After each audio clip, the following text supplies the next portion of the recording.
Welcome to the Explainer. Today we're diving into a massive, hidden crisis that is quietly threatening the very foundations of our modern software infrastructure. We all use apps, websites, and enterprise tools every single day, right? But we're usually completely blind to the incredibly fragile human elements holding that whole system together. So today, we are pulling back the curtain on the open source burnout crisis. And especially with AI dominating the news lately, we're going to look at how a massive flood of AI-generated code is pushing this entire system right to the breaking point. Okay, let's just jump right into this. 100 million. I really want you to let that number sink in for a second. That staggering figure represents the daily NPM downloads of just one single JavaScript library, Lodash.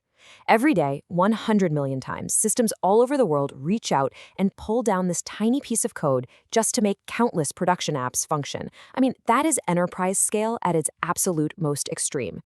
But here's the wild part, the part that kind of blows my mind. Despite that massive enterprise scale, that 100 million a day demand relies on a terrifyingly fragile reality. It is powered almost entirely by the limited capacity of volunteer maintainers, people like John David Dalton, the creator of Lodash. We all just expect enterprise-grade reliability, instant bug fixes, and security patches. But we totally forget that these non-negotiable demands are resting squarely on the shoulders of individuals who are frankly just donating their free time. So, in today's Explainer, we've got a four-part journey. 1. The invisible infrastructure crisis. 2. The AI submission flood. 3. Escaping the hero culture.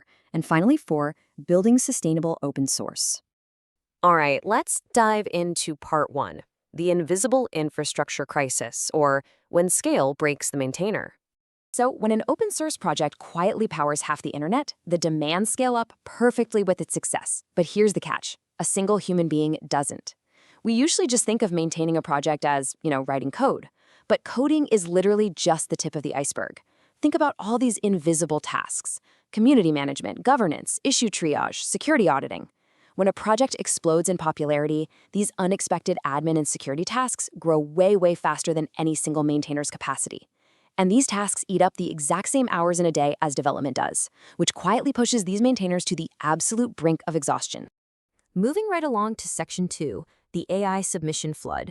This is what happens when creation completely outpaces verification.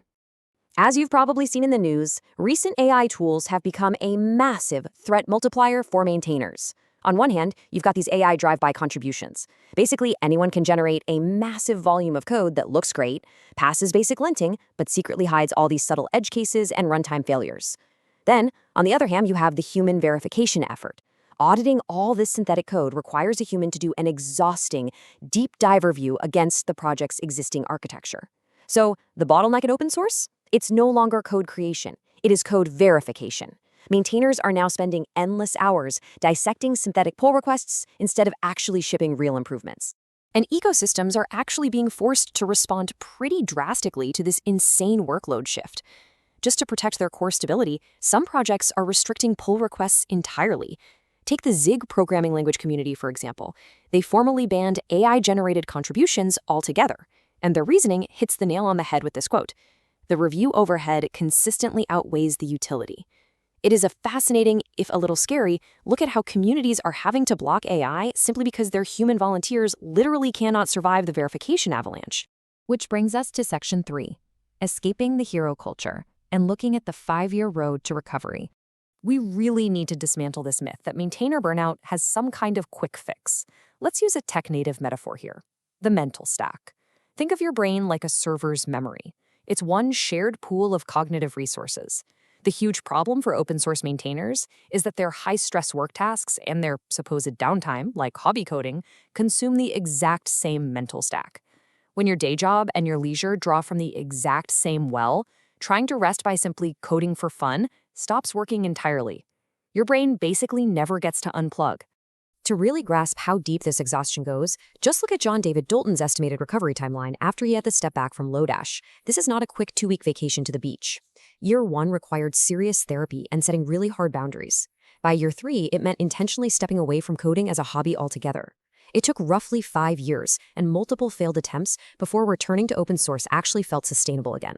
The fix was never some configuration toggle or clever productivity hack. It was all about strict boundaries, structured exercise, and fundamentally rewiring his relationship with work. Okay, let's wrap things up with Section 4, building sustainable open source through institutionalized workflows. So, how do we take all these painful lessons and build practical institutional survival mechanics? Well, the absolutely crucial point for developers is this playbook right here. You have to treat your time as a hard constraint.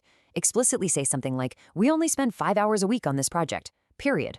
You've got to filter the scope of work through super strict issue templates so the infinite demand of the internet doesn't get confused with your finite human energy. Set up a clear response SLA, like 7 days, and publish a project vision document so everyone knows what actually fits the project. You have to build rigid boundaries so that the project manages the community rather than the community managing you. But hey, sustainability is a two-way street. Here is the playbook for the organizations and enterprises that are consuming all this open source. You simply cannot just passively take anymore. You need to actively verify that a project actually has a documented maintenance policy, like a contributing file. You absolutely must budget for maintainer support. If your entire core product relies on a specific dependency, you need to step up and sponsor that project. Or you'd better be fully prepared to fork it and maintain a stable branch yourself, on your own dime with your own paid engineers. Because at the end of the day, it all boils down to this one singular truth. Volunteer goodwill is not a production strategy.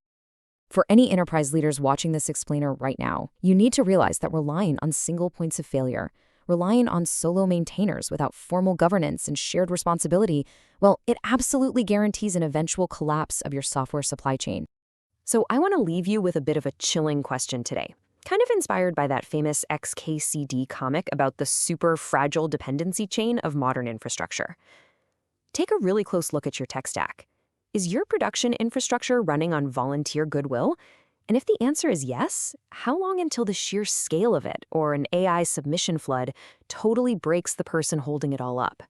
It is time to seriously evaluate your organizational workflows and start giving back to the infrastructure that literally keeps your business alive. Thank you so much for joining me for this explainer, and I really hope this sparks some urgent conversations in your teams today.